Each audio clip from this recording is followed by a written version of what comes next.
আমি মেঘলার সাথে কথা বলতে চাই। মেঘলা মারা গেছে।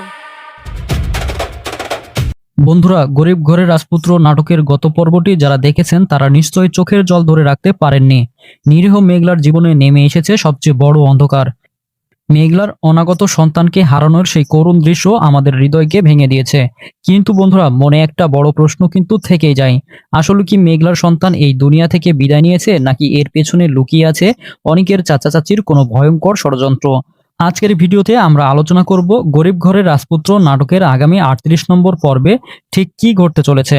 নাটকের ভেতরের কিছু গোপন সংকেত কিন্তু বলছে মেঘলার সন্তান আসলে মারা যায়নি।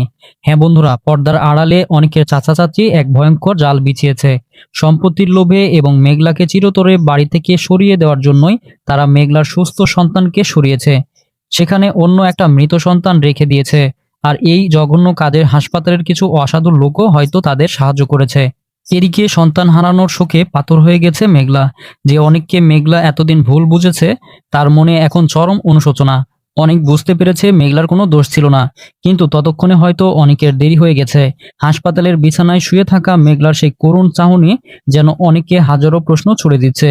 অনেক এখন মেঘলার পাশে দাঁড়াতে চাইলেও মেঘলা কি তাকে আর আগের মতো বিশ্বাস করতে পারবে? আগামী পর্বে আমরা হয়তো দেখব অনেককে একদমই সহ্য করতে না পারা সে মেঘলা।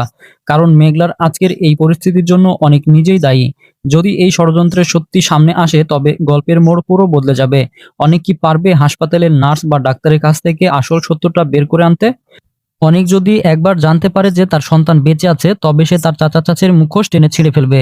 বন্ধুরা, আপনাদের কি মনে হয় মেঘলার সন্তান কি সত্যি বেঁচে আছে? অনেকের চাচা চাচি কি পারবে তাদের এই গোপন পাপ লুকিয়ে রাখতে? অনেক কি পারবে সত্যটা খুঁজে বের করতে? আপনাদের মূল্যবান মতামত কমেন্ট বক্সে অবশ্যই লিখে জানাবেন। আর এই নাটকের পরবর্তী সব আপডেট পেতে আমাদের চ্যানেলটি সাবস্ক্রাইব করে আমাদের সাথে থাকুন। ধন্যবাদ।